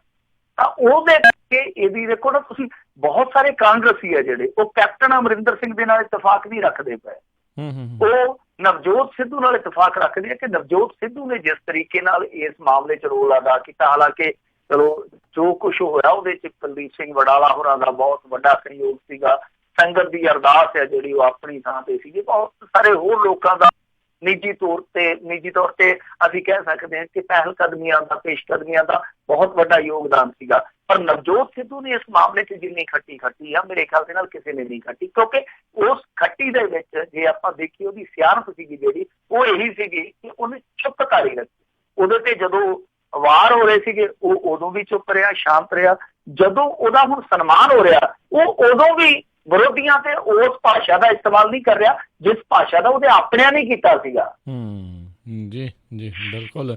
ਉਹ ਕਹਿ ਕੇ ਵੀ ਆਇਆ ਵੀ ਸੈਂਟਰ ਵਾਲਿਆਂ ਨੇ ਮੈਨੂੰ ਸਗੋਂ ਪੂਰੀ ਸਪੋਰਟ ਕੀਤੀ ਆ, ਮਾੜੀ ਜੀ ਗੱਲ ਜਿਹੜੀ ਆ ਇਸ ਪੱਖ ਤੋਂ ਜਿਹੜੀ ਜ਼ਰੂਰ ਉਹ ਕਹਿ ਕੇ ਗਿਆ ਜ਼ਰੂਰ। ਉਹਨੇ ਉਹ ਸ਼ੇਰ ਬੋਲਿਆ ਉੱਥੇ, ਸ਼ੇਰ ਦੇ ਵਿੱਚ ਉਹਦੇ ਅਸਿੱਧੇ ਰੂਪ 'ਚ ਆਪਣੇ ਬੰਦਿਆਂ ਨੂੰ ਵੀ ਕਿਹਾ, ਔਰ ਆਪਣੀ ਜਿਹੜੀ ਉਹਦੀ ਮੇਨ ਲੀਡਰਸ਼ਿਪ ਆ, ਆਲਾ ਕਮਾਨ ਹੈ ਜਿਹਨੂੰ ਆਪਾਂ ਕਹਿੰਦੇ ਆ, ਤਾਂ ਉਹ ਕਹਿੰਦਾ ਕਿ ਉਹਨਾਂ ਨੇ ਮੈਨੂੰ ਸਹਿਯੋਗ ਕੀਤਾ। ਉਹ ਕਹਿੰਦੇ ਕਿ ਜਾ ਤੂੰ, ਉਹਨਾਂ ਨੇ ਤਾਂ ਪਿੱਠ ਥਾਪੜੀ ਆ। ਇਹਦਾ ਮਤਲਬ ਆ ਕਿ ਇਕੱਲਾ ਕੈਪਟਨ ਅਮਰਿੰਦਰ ਸਿੰਘ ਜਿਹੜਾ ਢੇਡਾਲੀਆਂ ਲੈਂਦਾ ਪਿਆ, ਉਹ ਕਹਿੰਦਾ ਕਿ ਮੇਰੀ ਆਲਾ ਕਮਾਨ ਨੇ ਤੇ ਮੈਨੂੰ ਭੇਜਿਆ, ਤੂੰ ਚੋਣ ਪ੍ਰਚਾਰ ਕਹਿੰਦੇ ਛੱਡ ਕੇ ਤੂੰ ਜਾ, ਤੇਰਾ ਕੰਮ ਹੈ ਉੱਥੇ ਜਾਣਾ ਚਾਹੀਦਾ, ਤੇਰਾ ਜਾਣਾ ਬਣਦਾ। ਇਹਦਾ ਮਤਲਬ ਇਹ ਹੈ ਕਿ ਕੈਪਟਨ ਅਮਰਿੰਦਰ ਸਿੰਘ ਨੂੰ ਜ਼ਿਆਦਾ ਤਕੱਲਫ ਹੋ ਰਿਹਾ, ਬਾਕੀ ਸਾਰਾ ਕੁਝ ਠੀਕ ਠਾਕ ਆ। ਸਹੀ ਗੱਲ। ਜੀ ਜੀ ਜੀ, ਬੜੀਆਂ ਜਿਹੜੀਆਂ ਆ ਉਮੀਦਾਂ ਆ, ਸੋ ਦੇਖਦੇ ਆ, ਉਮੀਦ ਇਹੀ ਕਰਦੇ ਆ। ਇੱਕ ਚੀਜ਼ ਹੋਰ ਵੇਖਣ ਵਾਲੀ ਆ, ਇਹ ਢੇਡਾੜੀਆਂ ਉਹ ਕੈਪਟਨ ਅਮਰਿੰਦਰ ਸਿੰਘ ਲੈਂਦਾ ਪਿਆ ਜਿਹੜਾ ਆਪਣੀ ਪਹਿਲੀ ਟਰਮ ਦੇ ਵਿੱਚ ਜਾ ਕੇ ਉੱਥੋਂ ਅਰਬੀ ਘੋੜਾ ਲੈ ਕੇ ਆਇਆ ਸੀ ਪਰਵੇਜ਼ ਲਾਈ ਤੋਂ। ਕੀ ਉਦੋਂ ISI ਵਾਲੇ ਜਿਹੜੇ ਸੀਗੇ ਉਹ ਲੰਗਰ ਲਾਉਂਦੇ ਸੀ ਇੰਡੀਆ ਵਾਲਿਆਂ ਨਾਲ? ਕਿ ਉਦੋਂ ਅੱਤਵਾਦੀ ਇੱਥੇ ਬਦਾਮ ਵੰਡ ਕੇ ਜਾਂਦੇ ਸੀਗੇ? ਉਦੋਂ ਵੀ ਤਾਂ ਬਹੁਤ ਕੁਛ ਹੁੰਦਾ ਸੀ, ਸੰਸਦ ਤੇ ਹਮਲਾ ਹੋਇਆ ਸੀਗਾ, ਕਿੰਨਾ ਕੁਛ ਹੋਇਆ ਸੀਗਾ। ਤਾਂ ਉਦੋਂ ਵੀ ਤੇ ਇਹ ਜਾ ਕੇ ਉੱਥੇ ਬਾਦਲ ਸਾਹਿਬ ਭੇਡੂ ਲੈ ਆਏ ਸੀਗੇ, ਘੋੜਾ ਲੈ ਆਇਆ ਸੀਗਾ, ਪਤਾ ਨਹੀਂ ਕੀ ਖੱਚਰ ਘੋੜੇ ਉੱਥੋਂ ਲੈ ਆਏ ਸੀਗੇ। ਕੀ ਉਦੋਂ ਸਾਰਾ ਕੁਛ ਉੱਥੇ ਨਹੀਂ ਸੀ ਚੱਲਦਾ? ਨਾਲੇ ਬਿਜਲੀ ਦਿੰਦੇ ਰਹੇ ਇੰਨੀ। ਜੀ ਤੇ ਮਿੰਟੂ ਜੀ, ਅਗਲੀ ਜਿਹੜੀ ਗੱਲ ਕਰਦੇ, ਕਹਿੰਦੇ ਹਰਸਿਮਰਤ ਬਾਦਲ ਨੇ ਮੰਗੀ ਸਿੱਖ ਸੰਗਤ ਤੋਂ ਮਾਫੀ। ਦੇਖੋ, ਇਹਨਾਂ ਨੇ ਨਾ ਜਦੋਂ ਕੱਲ ਉੱਥੇ ਸੰਬੋਧਨ ਕੀਤਾ ਸਮਾਗਮ ਦੇ ਵਿੱਚ, ਇੱਕ ਗੁਰਬਾਣੀ ਦੀ ਤੁਕ ਦਾ ਜਿਹੜਾ ਉਹ ਗਲਤ ਉਚਾਰਨ ਕਰ ਦਿੱਤਾ ਸੀਗਾ। ਉਸ ਤੋਂ ਬਾਅਦ ਰੌਲਾ ਪੈ ਗਿਆ, ਰੱਪੜ ਪੈ ਗਿਆ। ਜੇ ਤੇ ਕੋਈ ਹੁੰਦਾ ਹੋਰ ਆਮ ਆਦਮੀ ਪਾਰਟੀ ਵਾਲਾ ਜਾਂ ਕੋਈ ਹੋਰ ਦੂਜਾ ਤੀਜਾ, ਤੇ ਇਹਨਾਂ ਨੇ ਹੁਣ ਉਹਨੂੰ ਸੱਦ ਲੈਣਾ ਸੀਗਾ ਜਾਂ ਉਹਨੂੰ ਬੌਂਦਲਿਆ ਕਰ ਦੇਣਾ ਸੀਗਾ, ਮਾਰ ਕੇ ਮਿਹਣੇ, ਮਾਰ ਕੇ ਕਿਚੜਾ। ਸੋ ਇਹਨਾਂ ਨੇ ਹੁਣ ਕੀ ਕੀਤਾ ਕਿ ਜਦੋਂ ਵੇਖਿਆ ਕਿ ਵਿਰੋਧ ਬਹੁਤ ਜ਼ਿਆਦਾ ਵੱਧ ਗਿਆ, ਤੇ ਫਿਰ ਬੋਝ ਕੇ ਜੇ ਫੇਸਬੁੱਕ ਤੇ ਇੱਕ ਪੋਸਟ ਪਾ ਦਿੱਤੀ ਕਿ 10 ਵੱਲੋਂ ਗਲਤੀ ਹੋ ਗਈ ਹੈ ਜੀ, ਜਾਣੇ ਅਣਜਾਣੇ ਤੇ ਜਿਹੜੀ ਗਲਤੀ ਹੋਈ ਆ ਉਹਨੂੰ ਮਾਫ਼ ਕਰੋ। ਏਦਾਂ ਦਾ ਪੋਚਾ ਜਿਹਾ ਮਾਰ ਕੇ ਇਹਨਾਂ ਨੇ ਜਾਨ ਛਡਾ ਲਈ ਆ। ਪਰ ਇਹ ਵੇਖਣ ਵਾਲੀ ਗੱਲ ਆ ਕਿ ਜਿਹੜੇ ਵਾਰ-ਵਾਰ ਔਰ ਠੋਕ ਕੇ ਦਾਅਵਾ ਕਰਦੇ ਆ ਕਿ ਅਸੀਂ ਪੰਥ ਦੇ ਰਹਿਬਰ, ਪੰਥ ਦੇ ਅਸੀਂ ਨੁਮਾਇੰਦਾ ਲੋਕ, ਉਹੀ ਲੋਕ ਵਾਰ-ਵਾਰ ਇਸ ਤਰ੍ਹਾਂ ਦੀਆਂ ਗਲਤੀਆਂ ਕਰਦੇ ਆ। ਗੋਬਿੰਦ ਸਿੰਘ ਲੌਂਗੋਵਾਲ ਜਦੋਂ SGPC ਦਾ ਪ੍ਰਧਾਨ ਬਣਿਆ, ਪਹਿਲੀ ਗਲਤੀ ਇਹਨੇ, ਵੈਸੇ ਪਹਿਲੀ ਗਲਤੀ ਤਾਂ ਉਦੋਂ ਹੀ ਕਰ ਲਈ ਸੀ ਕਿ ਜਦੋਂ ਉਹ ਤੇ ਡੇਰੇ ਤੇ ਜਾ ਕੇ ਵੋਟਾਂ ਮੰਗ ਕੇ ਆਇਆ ਸੀਗਾ। ਫਿਰ ਉਸ ਤੋਂ ਬਾਅਦ ਇਹਨੇ ਇੱਕ ਤੁਕ ਦਾ ਉਚਾਰਨ ਗਲਤ ਕੀਤਾ ਸੀਗਾ। ਤੋ ਇਹ ਹੁਣ ਹਰਸਿਮਰਤ ਕੌਰ ਬਾਦਲ ਦੀ ਜਿਹੜੀ ਮਾਫੀ ਆ ਉਹ ਇੱਕ ਵਾਰੀ ਆ ਤੇ ਗਈ ਆ, ਪਰ ਜਿਹੜੇ ਕੁਛ ਲੋਕ ਇਹਨਾਂ ਦੇ ਵਿਰੋਧ ਦੇ ਵਿੱਚ ਖੜਦੇ ਆ ਜਾਂ ਹੋਰ ਜਿਹੜੇ ਪੰਥਕ ਚਿੰਤਕ ਆ, ਉਹ ਕਹਿੰਦੇ ਕਿ ਨਹੀਂ, ਇਹਨਾਂ ਨੂੰ ਵੀ ਤਲਬ ਕਰਨਾ ਚਾਹੀਦਾ, ਤਲਬੀ ਦਾ ਸੇਕ ਇਹਨਾਂ ਨੂੰ ਵੀ ਲੱਗਣਾ ਚਾਹੀਦਾ। ਜੇ ਸਰਨੇ ਨੂੰ 11 ਵਾਰੀ ਕੀਤਾ ਜਾ ਸਕਦਾ ਤੇ ਕੀ ਬਾਦਲ ਪਰਿਵਾਰ ਇੱਕ ਵਾਰੀ ਵੀ ਨਹੀਂ ਆ ਸਕਦਾ? ਤਾਂ ਮੇਰੇ ਖਿਆਲ ਦੇ ਨਾਲ ਬੀਬਾ ਹੋਰ ਹੀ ਉਲਟ ਸੋਚ ਕੇ ਚੱਲਦੇ ਪਏ ਕਿ ਇੱਕ ਨਾ ਇੱਕ ਦਿਨ ਤੇ ਉੱਥੇ ਜਾਣਾ ਹੀ ਆ, ਕਿ ਉਹਨਾਂ ਥੋੜਾ ਹੋਰ ਇਕੱਠਾ ਕਰ ਲਿਆ ਜਾਵੇ ਸਮਾਨ। ਜੀ ਜੀ, ਅਗਲੀ ਜਿਹੜੀ ਗੱਲ ਕਰਦੇ ਹਾਂ, ਪੰਜਾਬ ਦੀ ਸਿਆਸਤ ਵੀ ਹੌਲੀ ਹੌਲੀ ਜਿਹੜੀ ਹੁਣ ਮੰਗਣੀ ਜਿਹੜੀ ਜ਼ਿਆਦਾ ਸ਼ੁਰੂ ਹੋ ਰਹੀ ਹੈ। ਉੱਧਰ ਸੁਖਪਾਲ ਖਹਿਰਾ ਹੋਣਾ ਨੇ ਆਪਣੀ ਪਾਰਟੀ ਲਗਭਗ ਕਹਿੰਦੇ ਤਿਆਰ ਕਰ ਲਈ ਹੈ। ਹਾਂ ਬਿਲਕੁਲ, ਆਪਾਂ ਮੇਰੇ ਖਿਆਲ ਦੇ ਨਾਲ 10 ਕੁ ਦਿਨ ਪਹਿਲਾਂ ਗੱਲਬਾਤ ਕੀਤੀ ਸੀਗੀ ਕਿ ਚਿਹਰਾ ਮੋਹਰਾ ਜਿਹੜਾ ਇਹਨਾਂ ਦਾ ਨਿਖਰਦਾ ਆਉਂਦਾ। ਉਹ ਜਿਹੜੀ ਇੱਕ ਪੋਸਟ ਜੀ ਪਾਈ ਸੀਗੀ, ਮੈਂ ਉਹਦੇ ਤੋਂ ਅੰਦਾਜ਼ਾ ਲਾਇਆ ਸੀਗਾ ਕਿ ਜਿੱਦਾਂ ਹਰੇ ਰੰਗ ਆ ਗਏ, ਪੱਗਾਂ ਦੇ ਹਰੇ ਰੰਗ ਆ ਗਈ, ਪੰਜਾਬ ਏਕਤਾ ਵਾਲਾ ਸਲੋਗਨ ਆ ਗਿਆ, ਤੇ ਉਹ ਤੋਂ ਲੱਗਦਾ ਸੀਗਾ ਕਿ ਆਉਣ ਵਾਲੇ ਦਿਨਾਂ 'ਚ ਪਟਾਕਾ ਇਹਨਾਂ ਨੇ ਪਾ ਦੇਣਾ। ਤੇ ਅੱਜ ਇਹ ਤਿੰਨੇ ਜਾਣੇ ਇਕੱਠੇ ਹੋਏ ਆ, ਪੱਤਰਕਾਰਾਂ ਦੇ ਮੁਖਾਤਬ ਡਾਕਟਰ ਧਰਮਵੀਰ ਗਾਂਧੀ, ਸਿਮਰਨਜੀਤ ਬੈਂਸ ਔਰ ਇਸ ਤੋਂ ਇਲਾਵਾ ਸੁਖਪਾਲ ਖਹਿਰਾ। ਇੱਕ ਤੇ ਇਹਨਾਂ ਨੇ ਆਖਿਆ ਕਿ ਅਸੀਂ ਰੋਸ ਮਾਰਚ ਜਿਹੜਾ ਇਨਸਾਫ ਮਾਰਚ ਕਹਿ ਸਕਦੇ, ਵੈਸੇ ਰੋਸ ਮਾਰਚ ਹੀ ਹੁੰਦਾ, ਤਾਂ ਇਨਸਾਫ ਮਾਰਚ ਹੈ ਜਿਹੜਾ ਉਹ 8 ਤੋਂ 12 ਦਸੰਬਰ ਤੱਕ ਕੱਢਾਂਗੇ, ਔਰ ਇਹ ਜਿਹੜਾ ਹੈਗਾ ਇਹ ਤਲਵੰਡੀ ਸਾਬੋ ਤੋਂ ਲੈ ਕੇ ਪਟਿਆਲੇ ਤੱਕ ਦਾ ਹੋਏਗਾ। ਇਹਦੇ ਵਿੱਚ ਕੱਲ ਇੱਥੇ ਇੱਕ ਚਰਚਾ ਚੱਲਦੀ ਪਈ ਸੀ ਸੋਸ਼ਲ ਮੀਡੀਆ ਤੇ ਕਿ ਡਾਕਟਰ ਧਰਮਵੀਰ ਗਾਂਧੀ ਸ਼ਾਇਦ ਅਲੱਦਗੀ ਰੱਖਣਗੇ, ਮਤਲਬ ਕਿ ਉਹ ਇਸ ਮਾਰਚ ਦਾ ਹਿੱਸਾ ਨਹੀਂ ਮੰਨਗੇ। ਪਰ ਅੱਜ ਉਹ ਇਹਨਾਂ ਦੇ ਨਾਲ ਖੜੇ ਨਜ਼ਰ ਆਏ ਆ, ਖੜੇ ਨਹੀਂ ਨਜ਼ਰ ਆਏ, ਤਿੰਨੋਂ ਹਮ ਖਿਆਲ ਨਜ਼ਰ ਆਏ ਆ। ਔਰ ਇਹਨਾਂ ਨੇ ਤਕਰੀਬਨ ਸੰਕੇਤ ਦੇ ਦਿੱਤੇ ਆ ਕਿ ਸਾਰਾ ਸੈਟਅਪ ਹੋ ਗਿਆ, ਪਾਰਟੀ ਜਿਹੜੀ ਆ ਨਵੀਂ ਹੋਣ ਚਾਹੂਗੀ।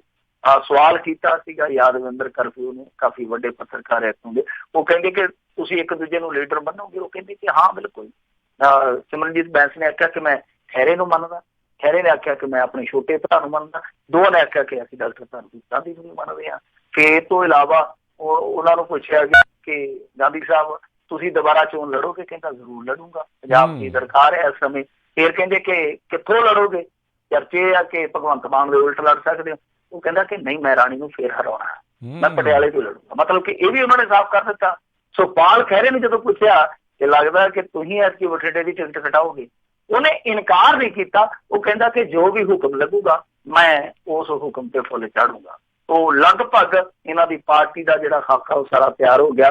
ਪਰ ਦਿਲਚਸਪ ਚੀਜ਼ਾਂ ਜਿਹੜੀਆਂ ਨੇ ਉਹ ਇਹ ਵਾਪਰਦੀਆਂ ਪਈਆਂ ਕਿ ਪਾਰਟੀ ਇੱਕ ਨਵੀਂ ਹੋਣ ਚ ਨਹੀਂ ਆ ਰਹੀ। ਦੂਸਰੇ ਪਾਸਿਓਂ ਬਰਗਾੜੀ ਮੋਰਚੇ ਵਾਲੇ ਆ ਜਿਹੜੇ, ਉਹ ਵੀ ਕਹਿੰਦੇ ਕਿ ਇੱਕ ਸੱਚਾ ਸੁੱਚਾ ਅਕਾਲੀ ਦਲ ਅਸੀਂ ਵੀ ਬਣਾਉਣਾ। ਤਾਂ ਇੱਥੇ ਇੱਕ ਉਮੀਦ ਇਹ ਜਤਾਈ ਜਾ ਰਹੀ ਸੀਗੀ ਕਿ ਇਹ ਸਾਰੇ ਲੋਕ ਆ ਜਿਹੜੇ ਉਹ ਇੱਕ ਪਲੇਟਫਾਰਮ ਤੇ ਸਾਨੂੰ ਖੜੇ ਮਿਲਣਗੇ।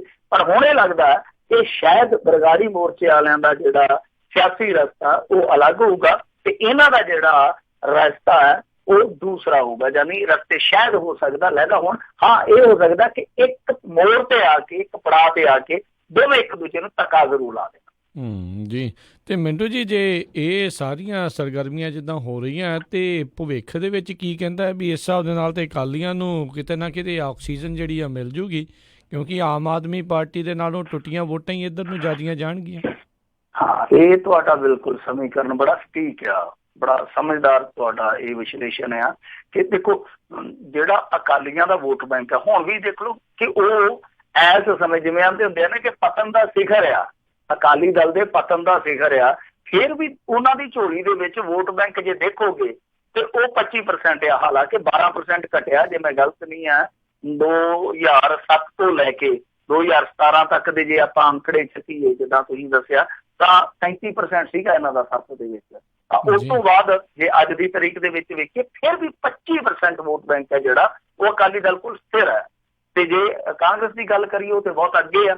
ਤਾਂ ਆਮ ਆਦਮੀ ਪਾਰਟੀ ਦਾ ਜਿਹੜਾ ਵੋਟ ਬੈਂਕ ਆ, ਮੇਰੇ ਖਿਆਲ ਦੇ ਨਾਲ ਸਭ ਤੋਂ ਜ਼ਿਆਦਾ ਉਹੀ ਇਹ ਨੁਕਸਾਨ ਹੈ ਜਿਹੜਾ ਉਹ ਆਮ ਆਦਮੀ ਪਾਰਟੀ ਨੂੰ ਇਹ ਕਰਨਗੇ। ਪਰ ਸਭ ਤੋਂ ਵੱਡੀ ਗੱਲ ਇਹ ਹੈ ਕਿ ਕੀ ਇਸ ਵੋਟ ਬੈਂਕ ਨੂੰ ਜਿਹੜਾ ਕਿ ਅਕਾਲੀ ਦਲ ਦਾ ਪੱਕਾ ਵੋਟ ਬੈਂਕ ਹੈ ਜਾਂ ਕਾਂਗਰਸ ਦਾ ਵੋਟ ਪੱਕਾ, ਕੀ ਇਹਨੂੰ ਸੇਧ ਲਾ ਦੇਣਗੇ, ਕਿ ਇਹਦੀ ਸਨਮਾਰੀ ਕਰਨਗੇ? ਜਦ ਤੱਕ ਇੱਧਰ ਸਨਮਾਰੀ ਨਹੀਂ ਹੁੰਦੀ ਉਦੋਂ ਤੱਕ ਗੱਲ ਨਹੀਂ ਬਣੇਗੀ। ਹਾਂ, ਇਹ ਜ਼ਰੂਰ ਹੈ ਕਿ ਇੱਕ ਦੋ ਡੱਬੇ ਰੱਖ ਸਕਦੇ ਕਿ ਆਮ ਆਦਮੀ ਪਾਰਟੀ ਤੇ ਖਹਿਰੇ ਹੋਰਾਂ ਦੀ ਪਾਰਟੀ, ਦੋਵਾਂ ਚੋਂ ਕਿਹੜੀ ਜਿੱਤਦੀ ਆ, ਉਹ ਖੁਸ਼ੀ ਜ਼ਰੂਰ ਮਨਾਈ ਜਾ ਸਕਦੀ ਹੈ। ਜੀ ਜੀ ਜੀ। ਅਗਲੀ ਜਿਹੜੀ ਮਿੰਟੂ ਜੀ ਗੱਲ ਕਰਦੇ ਹਾਂ, ਕਹਿੰਦੇ ਅਮਰਪਾਲ ਬੋਨੀ ਅਜਨਾਲਾ ਨੇ SIT ਨੂੰ ਮੰਗ ਪੱਤਰ ਦਿੱਤਾ। ਦੇਖੋ, ਇਹਨੇ SIT ਨੂੰ ਮੰਗ ਪੱਤਰ ਉਹ ਦਿੱਤਾ ਜਿਹੜਾ ਮੰਗ ਪੱਤਰ ਆਪਾਂ ਕਈ ਦਿਨਾਂ ਤੋਂ ਦੇਣ ਰਹੇ ਹਾਂ। ਮੈਂ ਖਾਸ ਤੌਰ ਤੇ ਆਪਣੇ ਪੁਆਇੰਟ ਆਫ ਵਿਊ ਤੋਂ ਇਹ ਵਾਰ-ਵਾਰ ਗੱਲ ਜਿਹੜੀ ਆ ਸਵਾਲ ਦੇ ਰੂਪ ਚ ਚੁੱਕਦਾ ਰਿਹਾ ਕਿ ਦੇਖੋ ਅਕਸ਼ੇ ਕੁਮਾਰ ਨੂੰ ਉੱਥੋਂ ਬੰਬੇ ਤੋਂ ਬੁਲਾ ਲਿਆ ਗਿਆ, ਉਹ ਖਿਲਾੜੀ ਕੁਮਾਰ ਪਤਾ ਨਹੀਂ ਕਿੰਨੀਆਂ ਖੇਡਾਂ ਛੱਡ ਕੇ ਇੱਧਰ ਨੂੰ ਆਇਆ, ਇਹ ਪੁੱਛ-ਗਿੱਛ ਕੀਤੀ, ਫਿਰ ਛੋਟੇ ਬਾਦਲ ਨੂੰ, ਵੱਡੇ ਬਾਦਲ ਨੂੰ। ਗੱਲ ਕੀ ਆ ਕਿ ਤੁਸੀਂ ਜੋੜਨੀ ਆ ਕੜੀ ਕਿ ਜਿਹੜੀ ਇੱਕ ਫਿਲਮ ਰਿਲੀਜ਼ ਕੀਤੀ ਗਈ ਉਹਦੇ ਬਦਲੇ ਇੱਕ ਡੀਲ ਹੋਈ ਸੀਗੀ। ਤਾਂ ਡੀਲ ਕਾਹਦੀ ਹੋਈ ਸੀਗੀ ਕਿ ਡੇਰਾ ਮੁਖੀ ਨੂੰ ਮਾਫੀ ਦੇਵਾਂਗੇ। ਹੁਣ ਜਦੋਂ ਤੁਸੀਂ ਇਹ ਕੜੀਆਂ ਜੋੜ ਰਹੇ ਹੋ ਕਿ ਜੇ ਅਸੀਂ ਆਹ ਕੜੀਆਂ ਜੋੜ ਕੇ ਚੱਲਦੇ ਹਾਂ ਤੇ ਅੱਗੇ ਬੇਅਦਬੀਆਂ ਦਾ ਮਾਮਲਾ ਔਰ ਪਲੱਸ ਜੋ ਗੋਲੀਕਾਂਡ ਤੇ ਲਾਠੀਚਾਰਜ ਹੋਇਆ ਉਹ ਮਾਮਲਾ ਜਿਹੜਾ ਉਹ ਅਸੀਂ ਸੁਲਟਾ ਲਵਾਂਗੇ। ਤਾਂ ਜਿਹੜਾ ਸਭ ਤੋਂ ਘੈਂਟ ਬੰਦਾ ਇਸ ਮਾਮਲੇ ਦੇ ਵਿੱਚ ਕਹਿ ਸਕਦੇ ਹਾਂ, ਜਿਹੜਾ ਮਹੱਤਵਪੂਰਨ ਵਿਅਕਤੀ ਆ, ਉਹ ਗਿਆਨੀ ਗੁਰਬਚਨ ਸਿੰਘ। ਉਹਨੂੰ ਕਿਉਂ ਨਹੀਂ ਤਲਬ ਕਰਦੇ ਤੁਸੀਂ? ਤੇ ਮੈਂ ਇਹ ਵੀ ਕਿਹਾ ਸੀਗਾ ਕਿ ਗਿਆਨੀ ਗੁਰਮੁਖ ਸਿੰਘ ਨੂੰ ਕਿਉਂ ਨਹੀਂ ਬੁਲਾਇਆ ਜਾਂਦਾ, ਕਿਉਂਕਿ ਉਹ ਤੇ ਚੈਨਲਾਂ ਤੇ ਬੋਲਣੋਂ ਹੀ ਨਹੀਂ ਸੀ ਹਟਦਾ। ਉਹਨਾਂ ਦਿਨਾਂ ਦੇ ਵਿੱਚ ਲੋਕ ਕਹਿੰਦੇ ਸੀ ਇਹਦਾ ਬਟਨ ਬੰਦ ਕਰੋ ਕਿਤੋਂ, ਕਿਉਂਕਿ 40-40 ਮਿੰਟ ਲਗਾਤਾਰ ਬੋਲੀ ਜਾਂਦਾ ਸੀਗਾ, ਏਦਾਂ ਨਹੀਂ ਜੀ, ਏਦਾਂ ਨਹੀਂ ਜੀ, ਏਦਾਂ ਹੋਇਆ, ਸਾਨੂੰ ਉੱਥੇ ਲੈ ਗਏ, ਸਾਨੂੰ ਆਹ ਕਹਿਤਾ। ਕਿ ਉਹਨੂੰ ਬੁਲਾ ਕੇ ਘੱਟੋ ਘੱਟ ਹੁਣ ਤੇ ਪੁੱਛਿਆ ਜਾਵੇ ਕਿ ਭਾਈ ਸਾਹਿਬ ਬੋਲੋ ਕਿ ਆ ਜਿਹੜਾ ਤੁਹਾਡਾ ਮੌਨ ਵਰਤ ਆ ਇਹ ਕਿਤੇ ਇਸ ਦਹਾਕਿਆਂ ਤੱਕ ਤੇ ਨਹੀਂ ਚੱਲਣਾ, ਕਿਉਂਕਿ ਸਾਲ ਤੇ ਹੁਣ ਹੋ ਗਿਆ ਲਗਭਗ। ਬੋਲੋ ਤੁਸੀਂ, ਹੁਣ ਦੱਸੋ ਜਿਹੜੀਆਂ ਉਦੋਂ ਗੱਲਾਂ ਕਹੀਆਂ ਸੀਗੀਆਂ ਕਿ ਉਦੋਂ ਝੂਠ ਬੋਲਦੇ ਸੀਗੇ ਜਾਂ ਅੱਜ ਜਿਹੜਾ ਤੁਹਾਡਾ ਮੌਨ ਆ ਇਹ ਝੂਠਾ ਵਾ। ਸੋ ਉਹਨਾਂ ਨੂੰ ਬੁਲਾਉਣ ਬਾਰੇ ਹੀ ਇਹਨਾਂ ਨੇ ਇੱਕ ਮੰਗ ਰੱਖੀ ਆ SIT ਦੇ ਕੋਲ ਕਿ ਗਿਆਨੀ ਗੁਰਬਚਨ ਸਿੰਘ ਤੋਂ ਪੁੱਛਗਿੱਛ ਕੀਤੀ ਜਾਵੇ। ਤਾਂ ਮੇਰੇ ਖਿਆਲ ਦੇ ਨਾਲ ਪੁਆਇੰਟ ਬਿਲਕੁਲ ਸਹੀ ਆ, ਨੁਕਤਾ ਸਹੀ ਆ ਕਿ ਗਿਆਨੀ ਗੁਰਬਚਨ ਸਿੰਘ ਦੀ ਵੀ ਪੁੱਛਗਿੱਛ ਹੋ ਜਾਣੀ ਚਾਹੀਦੀ ਆ। ਜੇ ਅਕਾਲੀ ਦਲ ਦਾ ਸਰਪ੍ਰਸਤ ਆ ਸਕਦਾ, ਅਕਾਲੀ ਦਲ ਦਾ ਪ੍ਰਧਾਨ ਆ ਸਕਦਾ, ਤੇ ਅਕਾਲੀ ਦਲ ਦਾ ਜਥੇਦਾਰ ਕਿਉਂ ਨਹੀਂ ਆ ਸਕਦਾ? ਕਿਉਂਕਿ ਆਖਰ ਨੂੰ ਹੁਣ ਤੇ ਦੇਖੋ ਅਕਾਲ ਤਖਤ ਦੇ ਵੀ ਜਥੇਦਾਰ ਨਹੀਂ ਰਹੇ, ਔਰ ਉਹ ਜਿਨ੍ਹਾਂ ਨੇ ਬਣਾਏ ਸੀਗੇ ਉਹ ਆਪ ਜੇ ਤਲਬ ਹੋ ਸਕਦੇ ਆ, ਤੇ ਫਿਰ ਉਹ ਜਿਹੜਾ ਬਣਿਆ ਬਣਾਇਆ ਸੀਗਾ, ਉਹ ਜਿਹਨੂੰ ਬਾਅਦ ਦੇ ਵਿੱਚ ਇਹਨਾਂ ਨੇ ਹਟਾਇਆ ਵੀ ਆ, ਉਹਨੂੰ ਤਲਬ ਕਿਉਂ ਨਹੀਂ ਕੀਤਾ ਜਾਂਦਾ? ਔਰ ਜੇ ਚੀਜ਼ਾਂ ਜੋੜਨੀਆਂ ਹੋਣ, ਮੈਂ ਤਾਂ ਇੱਕ ਚੀਜ਼ ਹੋਰ ਵੀ ਦੇਖਦਾ ਕਿ ਜੇ ਤੁਸੀਂ ਆਹੀ ਚੀਜ਼ਾਂ ਕਹਿਣੀਆਂ, ਇਹ ਜਥੇਦਾਰ ਜਿਹੜੇ ਸੀਗੇ ਉਸ ਸਮੇਂ ਦੇ ਗਿਆਨੀ ਗੁਰਮੁਖ ਸਿੰਘ, ਉਹ ਕਹਿੰਦੇ ਆ ਕਿ ਅਸੀਂ ਬਾਦਲਾਂ ਦੀ ਰਿਹਾਇਸ਼ ਤੇ ਗਏ ਚੰਡੀਗੜ੍ਹ, ਉੱਥੇ ਸਾਨੂੰ ਸਾਰੀ ਸਕ੍ਰਿਪਟ ਆ ਜਿਹੜੀ ਉਹ ਪੜ੍ਹ ਕੇ ਐਕਟਿੰਗ ਕਰਨ ਵਾਸਤੇ ਦੇ ਦਿੱਤਾ ਗਿਆ ਕਿ ਕੱਲ ਨੂੰ ਐਕਟਿੰਗ ਕਰਿਓ, ਤਾਂ ਉੱਥੋਂ ਜਿਹੜਾ ਰਿਕਾਰਡ ਆ ਉਹ ਕਿਉਂ ਨਹੀਂ ਖੰਗਾਲਿਆ ਜਾਂਦਾ ਕਿ ਕੀ ਵਾਕਿਆ ਉਦੋਂ ਇਹਨਾਂ ਦੀ ਐਂਟਰੀ ਹੋਈ ਆ? ਕਿਉਂਕਿ ਉੱਥੇ ਸਭ ਕੁਝ ਦਰਜ ਹੋਏਗਾ। ਇਹ ਸਾਰੀਆਂ ਚੀਜ਼ਾਂ ਜੋੜੀਆਂ ਜਾ ਸਕਦੀਆਂ। ਹੁਣ ਦੇਖਦੇ ਹਾਂ ਕਿ ਜੋ ਅਮਰਪਾਲ ਸਿੰਘ ਗੋਨੀ ਅਜਨਾਲਾ ਨੇ ਮੰਗ ਪੱਤਰ ਦਿੱਤਾ, ਇਹ ਮੰਗ ਪੱਤਰ ਕੋਈ ਅੱਗੇ ਰੰਗ ਚਾੜਦਾ ਕਿ ਬਸ ਇਹ ਵੀ ਭੰਗ ਦੇ ਪਾਣੀ ਜਾਊਗਾ? ਜੀ ਜੀ ਜੀ। ਅਗਲੀ ਗੱਲ ਕਰਦੇ, ਕਹਿੰਦੇ ਡੇਰਾ ਸਿਰਸਾ ਦੇ 17 ਪ੍ਰੇਮੀ ਜਿਹੜੇ ਆ ਉਹ ਕੋਟਕਪੁਰੇ ਲਾਗੇ ਪਿੰਡ ਦੇ ਵਿੱਚ ਭੰਨ ਤੋੜ ਦੇ ਦੋਸ਼ ਤੋਂ ਬਰੀ। ਦੇਖੋ ਇਹਨਾਂ ਦੇ ਕਾਫੀ ਪ੍ਰੇਮੀ ਆ ਜਿਹੜੇ ਉਹ ਬਰੀ ਹੋਏ ਆ ਇਹਨਾਂ ਦਿਨਾਂ ਦੇ ਵਿੱਚ, ਕਿਉਂਕਿ ਉਦੋਂ ਪੁਲਿਸ ਨੇ ਜਿਸ ਤਰੀਕੇ ਨਾਲ ਮੁਕੱਦਮੇ ਬਣਾਏ ਸੀਗੇ ਨਾ, ਉਹ ਲੱਗਦਾ ਹੀ ਇਹ ਸੀਗਾ ਕਿ ਇਹਦੇ ਤੇ ਵੀ ਦੇਸ਼ ਧਰੋਹ, ਉਹਦੇ ਤੇ ਵੀ ਦੇਸ਼ ਧਰੋਹ, ਏਦਾਂ ਕੇਸ ਜਿਹੜੇ ਆ ਉਹ ਅਦਾਲਤਾਂ 'ਚ ਨਹੀਂ ਕੱਢਦੇ। ਬਹੁਤ ਸਾਰੇ ਦੇਸ਼ ਧਰੋਹ ਦੇ ਕੇਸ ਜਿਹੜੇ ਆ ਉਹ ਟੁੱਟੇ ਆ, ਨਾ ਸਿਰਫ ਟੁੱਟੇ ਆ ਧਾਰਾ ਦੇ ਰੂਪ ਦੇ ਵਿੱਚ, ਬਲਕਿ ਬਰੀ ਵੀ ਹੋਏ ਆ ਲੋਕ। ਤਾਂ ਹੁਣ ਇੱਕ ਮਾਮਲੇ ਦੇ ਵਿੱਚ ਇੱਥੋਂ 17 ਪ੍ਰੇਮੀ ਆ ਜਿਹੜੇ ਉਹ ਬਰੀ ਕੀਤੇ ਗਏ ਫਰੀਦਕੋਟ ਦੀ ਵਧੀਕ ਜ਼ਿਲ੍ਹਾ ਤੇ ਸੈਸ਼ਨ ਜੱਜ ਰਾਜਵਿੰਦਰ ਕੌਰ ਦੇ ਵੱਲੋਂ। ਸੋ ਇਹਨਾਂ ਨੂੰ ਇਸ ਮਾਮਲੇ ਦੇ ਵਿੱਚ ਚਾਰਜ ਕੀਤਾ ਗਿਆ ਸੀਗਾ ਕਿ ਇਹਨਾਂ ਨੇ ਪਿੰਡ ਚਹਿਲ ਦੇ, ਬਹੁਤ ਮਸ਼ਹੂਰ ਪਿੰਡ ਆ ਫਰੀਦਕੋਟ ਦੇ ਲਾਗੇ, ਚਹਿਲ ਪਿੰਡ ਦੇ ਇੱਕ ਪੈਟਰੋਲ ਪੰਪ ਤੇ ਜਾ ਕੇ ਭੰਨ ਤੋੜ ਕੀਤੀ ਸੀਗੀ। ਸਾਡੇ ਮਲੋਟ ਦੇ ਲਾਗੇ ਇੱਕ ਪਿੰਡ ਆ ਬੁਰਜ ਸਿੱਧਵਾਂ, ਉੱਥੇ ਵੀ ਪੈਟਰੋਲ ਪੰਪ ਤੇ ਜਾ ਕੇ ਭੰਨ ਤੋੜ ਹੋਈ ਸੀ, ਕਿਉਂਕਿ ਇਹਨਾਂ ਦਾ ਪੈਟਰਨ ਇੱਕੋ ਹੀ ਸੀਗਾ ਕਿ ਇਹਨਾਂ ਜਾ ਕੇ ਸਥਾਨਾਂ ਤੇ ਆਪਾਂ ਹਮਲਾ ਕਰਨਾ ਜੇਕਰ ਸਜ਼ਾ ਹੋ ਜਾਂਦੀ ਆ। ਤਾਂ ਇਹਨਾਂ ਦੀਆਂ ਭੀੜਾਂ ਜਿਹੜੀਆਂ ਉਹ ਯਕਦਮ ਨਿਕਲੀਆਂ ਸੀ, ਔਰ ਜਿਹੜੇ ਟਾਰਗੇਟ ਸੀਗੇ ਇਹਨਾਂ ਨੇ ਜਾ ਕੇ ਉਹ ਹਿੱਟ ਕੀਤੇ ਸੀ, ਫੁੰਡੇ ਸੀ। ਉਹਨਾਂ ਦੇ ਵਿੱਚ ਪੈਟਰੋਲ ਪੰਪ ਪ੍ਰਮੁੱਖ ਸਨ, ਤਾਂ ਕਿ ਵੱਧ ਤੋਂ ਵੱਧ ਨੁਕਸਾਨ ਕੀਤਾ ਜਾ ਸਕੇ ਅੱਗ ਲਾ ਕੇ। ਚਲੋ ਇਹ ਤਾਂ ਵਧੀ ਸੀਗੀ ਜਾਂ ਕਹਿ ਲਈਏ ਮੁਸਤੈਦੀ ਸੀਗੀ ਪੰਜਾਬ ਸਰਕਾਰ ਦੀ ਕਿ ਇੰਨਾ ਨੁਕਸਾਨ ਨਹੀਂ ਹੋਇਆ ਪੰਜਾਬ ਦੇ ਵਿੱਚ ਜਿੰਨਾ ਕਰਨ ਦੀ ਮਨਸ਼ਾ ਭਾਵਨਾ ਸੀਗੀ। ਪਰ ਹੋ ਕੀ ਰਿਹਾ ਕਿ ਹੁਣ ਉਹ ਜਿਹੜੇ ਟ੍ਰਾਇਲ ਸੀਗੇ ਧੜਾ ਡਿੱਗਦੇ ਪਏ। ਉਹਦੇ ਵਿੱਚ ਇਹ ਆ ਕਿ ਕੁਛ ਮਾਮਲਿਆਂ ਦੇ ਵਿੱਚ ਜਿੱਦਾਂ ਹੁਣ ਕਿਸੇ ਦੀ ਪ੍ਰਾਪਰਟੀ ਆ ਪੈਟਰੋਲ ਪੰਪ, ਉਹਨਾਂ ਦਾ ਅੰਦਰੂਨੀ ਸਮਝੌਤਾ ਵੀ ਹੋ ਜਾਂਦਾ, ਪੋਲੀਟੀਕਲ ਗੇਮ ਵੀ ਚੱਲਦੀ ਆ, ਇਹਦੇ 'ਚ ਕੋਈ ਸ਼ੱਕ ਨਹੀਂ, ਕੋਈ ਦੋ ਰਾਏ ਨਹੀਂ। ਔਰ ਇਸ ਤੋਂ ਇਲਾਵਾ ਜਿਸ ਤਰੀਕੇ ਦੀਆਂ ਕਹਾਣੀਆਂ ਘੜੀਆਂ ਗਈਆਂ ਸੀ, ਪੁਲਿਸ ਉਸ ਤਰ੍ਹਾਂ ਦੇ ਐਵੀਡੈਂਸ ਜਿਹੜੇ ਆ ਉਹ ਕਾਇਮ ਨਹੀਂ ਕਰ ਪਾ ਰਹੇ। ਤਾਂ ਇਹੀ ਕਾਰਨ ਆ ਕਿ ਬਹੁਤ ਸਾਰੇ ਪ੍ਰੇਮੀ ਜਿਹੜੇ ਬਰੀ ਹੋ ਰਹੇ ਆ। ਪਰ ਕਮਾਲ ਦੀ ਗੱਲ ਇਹ ਆ ਕਿ ਅੱਗੇ ਇਹਨਾਂ ਦੇ ਖਿਲਾਫ ਅਪੀਲਾਂ ਵੀ ਸ਼ਾਇਦ ਨਹੀਂ ਪਾਈਆਂ ਜਾਂਦੀਆਂ ਸਰਕਾਰ ਵੱਲੋਂ, ਜੋ ਕਿ ਪਾਉਣੀਆਂ ਬਣਦੀਆਂ। ਇਹ ਦੇਖਣਾ ਦਿਲਚਸਪ ਹੈ ਕਿ ਕਿੰਨੀਆਂ ਅਪੀਲਾਂ ਹੁਣ ਤੱਕ ਪਈਆਂ ਜਾਂ ਕਿੰਨੀਆਂ ਅਪੀਲਾਂ ਜਿਹੜੀਆਂ ਮਿਸ ਕੀਤੀਆਂ। ਤਾਂ ਇਸ ਮਾਮਲੇ ਦੇ ਵਿੱਚ ਵੀ ਦੇਖਦੇ ਹਾਂ, ਕਿਉਂਕਿ ਬਰੀ ਕੋਈ ਹੋ ਗਿਆ ਉਹਦੇ 'ਚ ਆਪਾਂ ਕਿੰਤੂ ਨਹੀਂ ਕਰ ਸਕਦੇ, ਕਿਉਂਕਿ ਅਗਲਾ ਟ੍ਰਾਇਲ ਫੇਸ ਕਰਕੇ ਬਰੀ ਹੋਇਆ। ਪਰ ਅਸੀਂ ਕਿੰਤੂ ਕਰ ਸਕਦੇ ਹਾਂ ਉਸ ਸਰਕਾਰ ਤੇ ਜੋ ਪੀੜਤ ਬੰਨਿਓ ਕੇਸ ਲੜਦੀ ਆ, ਕਿਉਂਕਿ ਕੇਸ ਲੜਿਆ ਜਾਂਦਾ ਸਟੇਟ ਵਰਸਜ ਫਲਾਣਾ ਸਿੰਘ ਧਮਕਾਣਾ। ਤਾਂ ਕੀ ਸਟੇਟ ਹੈ ਜਿਹੜੀ ਉਸ ਮਾਮਲੇ ਨੂੰ ਅਗਲੀ ਕੋਰਟ ਤੱਕ ਲਿਜਾਊਗੀ ਜਾਂ ਫਿਰ ਇੱਥੇ ਛੱਡ ਕੇ ਤੇ ਮਾਰ ਕੇ ਤਾੜੀ ਬਹਿ ਜੂਗੀ? ਜੀ। ਅਗਲੀ ਜਿਹੜੀ ਗੱਲ ਕਰਦੇ, ਕਹਿੰਦੇ ਨਰਿੰਜਨ ਸਿੰਘ ਨੂੰ ਕਾਹਲੋਂ ਦੇ ਵਕੀਲ ਨੇ ਨਵਾਂ ਘੇਰਾ ਪਾਇਆ ਹੈ। ਦੇਖੋ ਨਰਿੰਜਨ ਸਿੰਘ ਹੋਰੀਆਂ ਜਿਹੜੇ ਉਹ ਪਿਛਲੇ ਕੁਛ ਦਿਨਾਂ ਤੋਂ ਕਾਫੀ ਜ਼ਿਆਦਾ ਘਿਰੇ ਹੋਏ ਆ। ਪਹਿਲਾਂ ਮਜੀਠੀਏ ਵਾਲੇ ਮੁੱਦੇ ਤੇ ਕਿ ਜਿਸ ਤਰੀਕੇ ਨਾਲ ਉਹਨਾਂ ਨੇ ਜਾ ਕੇ ਮੰਨਿਆ ਕਿ ਜੇ ਕੋਈ ਬੰਦਾ ਮਨ ਕੀਤੇ ਤੋਂ ਵੀ ਨਹੀਂ ਆਉਂਦਾ ਤੇ ਅਸੀਂ ਉਹਦੇ ਖਿਲਾਫ ਵਾਰੰਟ ਵੀ ਜਾਰੀ ਕਰਵਾ ਸਕਦੇ ਹਾਂ, ਤੇ ਜੇ ਕੋਈ ਸਹਿਯੋਗ ਨਹੀਂ ਕਰਦਾ ਉਹਨੂੰ ਅਰੈਸਟ ਤੱਕ ਵੀ ਕੀਤਾ ਜਾ ਸਕਦਾ। ਉਹ ਕਾਫੀ ਕੁਛ ਹੋਇਆ। ਫਿਰ ਉਸ ਤੋਂ ਬਾਅਦ ਅਸਤੀਫੇ ਦੀ ਵੀ ਅਫਵਾਹ ਆਈ, ਕਹਿੰਦੇ ਕਿ ਨਹੀਂ ਜੀ ਮੈਂ ਤੇ ਸਵੈ ਇੱਛਤ ਰਿਟਾਇਰਮੈਂਟ ਮੰਗੀ ਸੀਗੀ, ਫਿਰ ਮੇਰੇ ਦੋਸਤਾਂ ਮਿੱਤਰਾਂ ਨੇ ਰੋਕ ਲਿਆ। ਕੁਛ ਏਦਾਂ ਦਾ ਹੋਇਆ, ਐਪੀਸੋਡ ਵਾਪਰਿਆ, ਆਪਾਂ ਨੂੰ ਪਤਾ ਹੀ ਆ। ਫਿਰ ਹੁਣ ਆ ਤੀਜੀ ਚੀਜ਼ ਆ ਕਿ ਅਨੂਪ ਕਾਹਲੋਂ ਜਿਹੜਾ ਇਸ ਮਾਮਲੇ ਦੇ ਵਿੱਚ ਅਕਿਊਜ਼ਡ ਆ, ਉਹ ਡਰੱਗ ਰੈਕੇਟ ਮਾਮਲੇ ਦੇ ਵਿੱਚ, ਉਹਦੇ ਵਕੀਲ ਨੇ ਉੱਥੇ ਜਾ ਕੇ ਜਦੋਂ ਕ੍ਰਾਸ ਐਗਜ਼ਾਮਨ ਹੋਇਆ ਤਾਂ ਉਹਦੇ ਵਿੱਚ ਇੱਕ ਬੜਾ ਸਨਸਨੀਖੇਜ ਉੱਥੇ ਇੱਕ ਤਰ੍ਹਾਂ ਨਾਲ ਕਹਿ ਲਈਏ ਖੁਲਾਸਾ ਕਰ ਦਿੱਤਾ ਕਿ ਇਹਨਾਂ ਦੀ ਬੇਟੀ ਦੀ ਸ਼ਾਦੀ ਦੇ ਵਿੱਚ ਦਲਜੀਤ ਦੋਸਾਂਝ ਆਉਂਦਾ। ਦਲਜੀਤ ਦੋਸਾਂਝ ਤੁਹਾਨੂੰ ਪਤਾ ਹੀ ਆ ਕੌਣ ਆ, ਐਕਟਰ ਵੀ ਆ, ਗਾਇਕ ਵੀ ਆ। ਉਹ ਕਹਿੰਦੇ ਕਿ ਦਲਜੀਤ ਦੋਸਾਂਝ ਦੀ ਇਹ ਇਨਵੈਸਟੀਗੇਸ਼ਨ ਕਰ ਰਹੇ ਸਨ, ਮਤਲਬ ਕਿ ਦਲਜੀਤ ਦੋਸਾਂਝ ਦੇ ਨਾਲ ਡੀਲ ਹੋਈ ਆ, ਸਿੱਧੇ ਅੱਖਰਾਂ 'ਚ ਆਪਾਂ ਕਿ ਦਲਜੀਤ ਦੋਸਾਂਝ ਦੀ ਇਹ ਪੜਤਾਲ ਕਰਦੇ ਪਏ ਸੀ। ਤੁਹਾਨੂੰ ਯਾਦ ਹੋਣਾ ਇੱਕ ਮਿਸ ਪੂਜਾ ਸੀਗੀ, ਜੈਜੀ ਵੈਨ ਸੀਗਾ, ਗਿੱਪੀ ਗਰੇਵਾਲ ਸੀ, ਇੱਕ ਇਹ ਸੀਗਾ।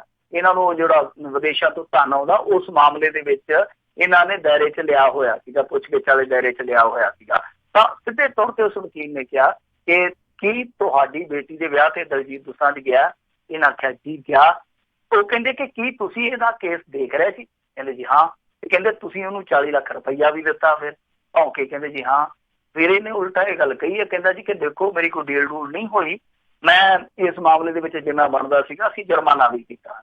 ਪਰ ਇਹ ਜੋ ਮਰਜ਼ੀ ਕਹੀ ਜਾਣ, ਜਿੰਨਾ ਵਧੀਆ ਅਕਸ ਇਹਨਾਂ ਦਾ ਅੱਜ ਤੋਂ ਸਾਲ ਡੇਢ ਸਾਲ ਪਹਿਲਾਂ ਸੀਗਾ, ਉਹ ਅਕਸ ਇਹਨਾਂ ਕੁਝ ਮਹੀਨਿਆਂ ਦੇ ਵਿੱਚ ਧੁੰਦਲਾ ਜ਼ਰੂਰ ਹੋਇਆ। ਬਿਲਕੁਲ, ਕਿਉਂਕਿ ਚਰਚੇ ਤੋਂ ਇਲਾਵਾ ਹੋਰ ਵੀ ਨੇ। ਇੱਕ ਤੇ ਇਹ ਜਿੱਦਾਂ ਅੱਜ ਵੀ ਆਇਆ ਇਸ ਬਹਿਸ ਦੇ ਦੌਰਾਨ ਵੀ ਕਿ ਇਹਨਾਂ ਦੀ ਬੇਟੀ ਦੇ ਵਿੱਚ ਕਰੋੜਾਂ ਰੁਪਈਆਂ ਦਾ ਖਰਚ ਹੋਇਆ, ਜਿਹੜਾ ਕਿ ਇੱਕ ਅਫਸਰ ਨਹੀਂ ਕਰ ਸਕਦਾ।